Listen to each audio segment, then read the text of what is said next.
দর্শক, এই মুহূর্তে রাজধানী ৩০০ ফিটে আছেন সহকর্মী নাবিল জাহাঙ্গীর।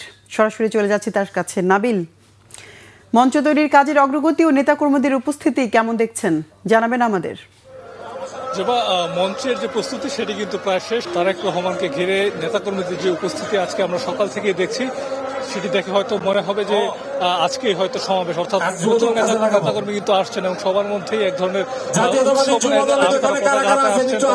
মিছিল করছেন। আমরা যদি আমাদেরকে দেখাতে চাই, অনেকের সাথে আমরা কথা বলছি, নেতাকর্মী কিন্তু আসলে 2 দিন আগেই ঢাকা চলে এসেছেন এমন অনেকে রয়েছে। কিছুক্ষণ আগে মির্জা আব্বাস এসেছিলেন, কথা বলেছি, জানতে চেয়েছি তারেক রহমানকে কি এসএসএফ এর নিরাপত্তা দেওয়া হবে কিনা। তিনি যেটি বলেছেন, এই বিষয়ে সরকারের এটি দায়িত্ব, সরকার এই বিষয়ে সিদ্ধান্ত নেবে।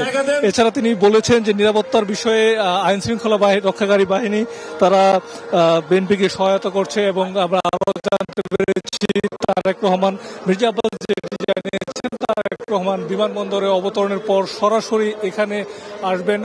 তিনি এবার কেড়ে যাবেন, হয়তো পরবর্তীতে এই যে শিডিউল সেটি আসলে নিশ্চয়ই দেখতেই পাচ্ছেন যে এখানে যে নেতাকর্মীদের যে উপস্থিতি সেটি দেখে মনে হতো শুরু জেলা থেকে অনেক অনেক দূরে রাঙামাটি থেকেও এসেছিলেন এবং অনেক আমরা কথা বলেছি, তাদের কাছে আমি জানতে চেয়েছিলাম যে আসলে তারেক রহমান আসছে আগামীকাল, তারা এত আগেই কেন চলে এসেছিলেন। তারা যেটি বলছেন যে দীর্ঘদিনের অপেক্ষা, দীর্ঘ 17 বছর তারা অপেক্ষা করেছেন তাদের প্রিয় নেতা কখন দেশে আসবেন, এবং এই মুহূর্তটি যখন দেশ ফেসিবাদের শাসন থেকে গণতন্ত্র ঘটছে, ফেব্রুয়ারিতে নির্বাচন, এই মুহূর্তে তারেক রহমান আসছেন, সেটি তারা বলছেন যে তাদের নেতাকর্মীদেরকে আরো চাঙ্গা করবে এবং দেশের রাজনৈতিক ইতিহাসে একটি গুরুত্বপূর্ণ মুহূর্ত বলে তারা বলছেন। নাবিল, ধন্যবাদ আপনাকে। সংবর্ধনার প্রস্তুতি চলছে, প্রয়োজনে যোগাযোগ করব।